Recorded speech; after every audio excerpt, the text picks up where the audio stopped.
Assalamualaikum warahmatullahi wabarakatuh. Kembali lagi di program e-learning Universitas Ubudiyah Indonesia bersama saya Murnia Suri untuk mata kuliah Bahasa Inggris 1. Ya, kali ini kita akan melihat dan mempelajari bersama materi bahasa Inggris tentang tenses.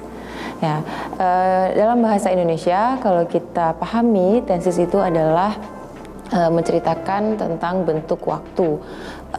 Maksudnya yaitu kapan sesuatu kegiatan atau peristiwa itu terjadi. Jadi semuanya berkaitan dengan waktu. Mungkin dalam bahasa Indonesia itu kita mengenal bentuk waktu masa lalu, masa saat ini, dan masa yang akan datang. Namun dalam bahasa Inggris itu bahasannya lebih luas. Dan dalam kesempatan ini mungkin yang akan kita bahas hanya basic tenses saja. Nah, basic tenses dalam bahasa Inggris khususnya untuk program e-learning kali ini itu yang pertama adalah present simple atau present tense, yaitu sering dikenal oleh siapa saja yang belajar bahasa Inggris kenal dengan yang namanya present simple atau present tense. Ya. Kemudian basic tenses yang kedua adalah present continuous. Nah, selanjutnya ya kita langsung lihat yang ketiga, ada present future. Nah, ini merupakan basic tenses yang nanti akan dikembangkan menjadi tenses-tenses yang lebih kompleks ya. Lalu yang keempat ada simple past. Simple past atau juga mungkin pernah mendengar yang namanya past tense ya. Lalu yang kelima adalah perfect tense atau simple perfect, present perfect ya, itu sebutannya sama ya. Oke, jadi basic tenses inilah yang akan kita pelajari pada hari ini, yang akan kita lihat bersama. Ini cocok untuk dipahami dulu sebagai modal untuk mempelajari tenses-tenses yang lebih kompleks dalam bahasan tenses. Oke, kita lihat yang pertama, present simple atau present tense. Dari segi pengertian, the definition dari present simple ini adalah it occurs in present times. Jadi dia terjadi di saat ini. Ya, dia adalah sebuah kejadian yang terjadi pada saat disebutkan. Ya, kemudian juga definisi lain dari present simple ini atau present tense ini adalah dia merupakan aktivitas yang habitual, yang merupakan kebiasaan.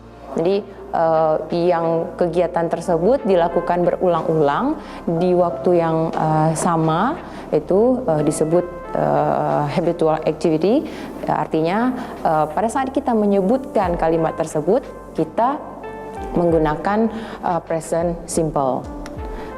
Lalu aturan dalam present simple ini ya, itu yang pertama dia ditandai dengan penggunaan kata kerja pertama ya, atau verb one ya, verb one, verb satu. Oke, lalu yang kedua rules-nya adalah adanya penambahan s atau es pada kata kerja yang dalam kalimat positif ya. Penambahan s atau es pada kata kerja dalam kalimat positif, tapi hanya bagi subjek yang ketiga tunggal. Dia adalah she, he, atau it. Oke. Jadi sekali lagi present simple ini dia merupakan bentuk kegiatan atau peristiwa yang terjadi pada saat dibicarakan, dan dia juga merupakan kebiasaan, aktivitas yang berulang-ulang, juga merupakan suatu fakta ya, itu masuk ke dalam present simple. Saya ulang kembali untuk aturannya itu menggunakan kata kerja pertama. Selanjutnya dia ada aturan untuk menambahkan s atau es pada kata kerja, namun hanya pada kalimat positif saja. Ya, dan juga ketentuan tambahan bahwa kata kerja yang ditambahkan s atau es tersebut hanya untuk subjek yang she, he, atau it. Ya. Lalu bisa kita pelajari lebih detail pada contoh berikut ini. Ya, kita lihat yang pertama. Ini adalah kalimat positif ya. I am happy today. Nah, ini kalimatnya menunjukkan bahwa suasana gembira atau senang ini terjadi pada saat dia berbicara ya. I am happy today, dan ini adalah kalimat positif ya. Lalu yang kedua, ini kalimat negatifnya bisa dilihat I am not happy today. Nah, jadi bisa saja dalam bentuk negatif. Perbuatan itu terjadi berulang-ulang, sesuatu kebiasaan tapi dalam bentuk yang negatif. Nah, jadi itu juga termasuk ke dalam bahasan dari tenses simple present atau present tense. Lalu ada kalimat tanya. Nah, kalimat tanya, am I happy today? Nah, apakah saya bahagia hari ini? Nah, itu bentuk dari kalimat negatif sudah. Lalu ini adalah kalimat interrogatif, kalimat tanya dari I am happy today. Lalu yang kedua, she is a teacher. Nah, she is a teacher. Dia adalah seorang guru. Nah, ini kalimat positif ya. Artinya kemarin dia guru, hari ini dia guru, besok pun dia masih seorang guru. Jadi ini berulang dan sudah menjadi kebiasaan dia. Memang profesinya dia seorang guru. Oke. Dan juga bisa saja profesi itu berubah. Dia bukan lagi seorang guru, sehingga menjadi kalimat negatif. She is not a teacher. She is not a teacher. Dia bukanlah seorang guru. Ya. Oke.